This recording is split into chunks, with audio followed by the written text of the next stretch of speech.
নমস্কার, আমি ডক্টর অভিক ঘোষ। আজকে আমরা অ্যাস্থমার ব্যাপারে কথা বলবো। শ্বাসকষ্ট, পেশেন্টের শ্বাসকষ্ট 14 বছরের আগে থেকে। লাস্ট 14 বছর কিভাবে কাটিয়েছেন? সারা দিন রাতই কাশি হতো।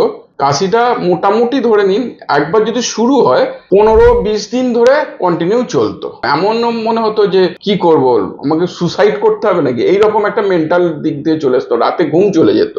তারপরে আমি একদম আপনার শরণাপন্ন হই। আমরা যখন প্রথম ওষুধ ব্যবহার করছিলাম তখন রেজাল্ট কিভাবে আসছিল, কিভাবে আপনি নিজেকে ভালো উপলব্ধি করছিলেন? প্রথম 1 মাস খাওয়ার পরে আমি অনুভব করলাম আমার শ্বাসকষ্ট যেন একটু কমেছে, কাশিটা পরিমাণে কম আছে। তারপর শ্বাসকষ্টটা আস্তে আস্তে কমলো কবে? 23-এর মাঝামাঝি থেকে শুরু করে 24-এর গরমকাল পর্যন্ত শ্বাসকষ্টটা চলেছে, কম বেশি করে চলেছে। তারপরে 24-এর 3বার ওষুধ খাওয়ার পরে ওই বছর থেকে আমার কমতে শুরু করে দেয়, একদমই কমতে শুরু করে দেয়। পেশেন্ট এখন বিনা ওষুধে চলছে। লাস্ট 1 বছরই প্রায় ধরে নিন, একটা মাস বাদ দিলে 1 বছর পেশেন্ট কিন্তু বিনা ওষুধে নিজেকে নিজের ইমিউনিটি দিয়ে কন্ট্রোলে রেখেছে। অ্যাস্থমার কোনো প্রশ্ন তো দূরের কথা, তার শ্বাসকষ্ট তো ছেড়েও দাও, তার একটু কাশিও পর্যন্ত হয়নি।